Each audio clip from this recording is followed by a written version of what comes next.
the beautiful thing about real estate and building wealth through real estate is it offers you a ton of leverage. I don't need a team of 50 to manage $100 million worth of real estate. I can do that with 5 or 6 individuals that are talented. So there's a lot of benefit when you start adding and acquiring real estate.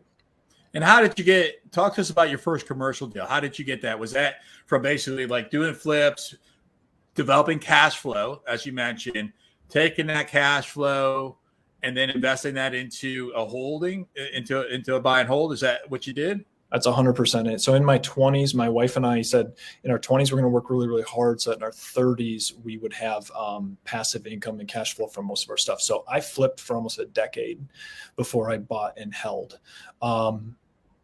And so we just keep flipping and turning that capital. And then we started placing it into commercial properties. So my very first commercial property in around here, it was a 15,000 square foot bowling alley from like the 1950s. It had like shag carpet in the like Laverne and Shirley there, man. Yeah, it was a bowling alley and it was just vacant. It was a big blue ugly monster. We've got it for $347,000, 15,000 square feet. Ripped the roof off, ripped all 4 sides of the building off. I'm sorry.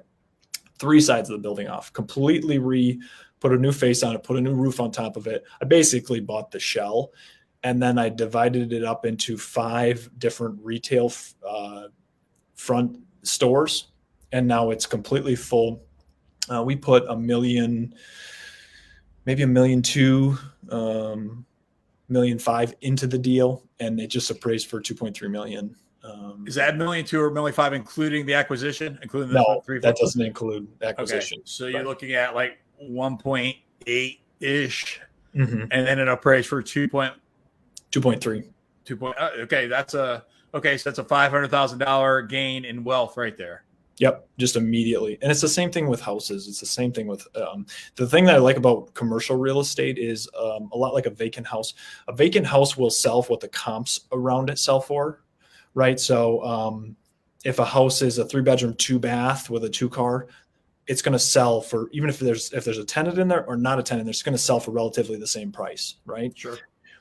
If you buy a commercial building and it's 15,000 square feet, but it's completely vacant, that's not worth a lot of money. It's just not, because you're buying that future income off the rents. And so you can buy stuff, add the tenants to it, a lot like you can buy a property, fix it up and sell it. It's the same thing on the commercial side. And the numbers are a little bit bigger. So it's a lot of fun taking some project that is dilapidated, fixing it up, and then, turning it into something nice. There's 5 businesses that operate out of it every day now. Is that been a strategy that you've employed through time? Is taking an underutilized asset and then doing something with it, improving the value, renting it out, increasing rents, or decreasing expenses? Is that a strategy you've employed often? Almost every time. Yep. Almost every time. Our organization's starting to get a little lazy where we're finding stuff like that's 100% full. You're like, it's not as great of a return, but we can buy it and we get the cash flow. But we very, very much up to this point have had to do that strategy, because if you don't do that strategy, you'll run out of capital. Okay. Right. Okay. So if, let's say I would have went out and bought a $2 million building. Well, I would need $200,000 to $500,000 just to put down on that building. Right. And if I didn't create any value or add any value, that's money that went away from me into that asset, and I'm just be collecting a small return on it. Right. Well, if I buy it for $340,000, get a construction loan on it, say I'm going to put $1.5 million into it. Now I'm getting 100% funded. I'm into it for 1.8, and then boom, you can refi that out, and you have equity already in it. Then you can use that equity to keep growing.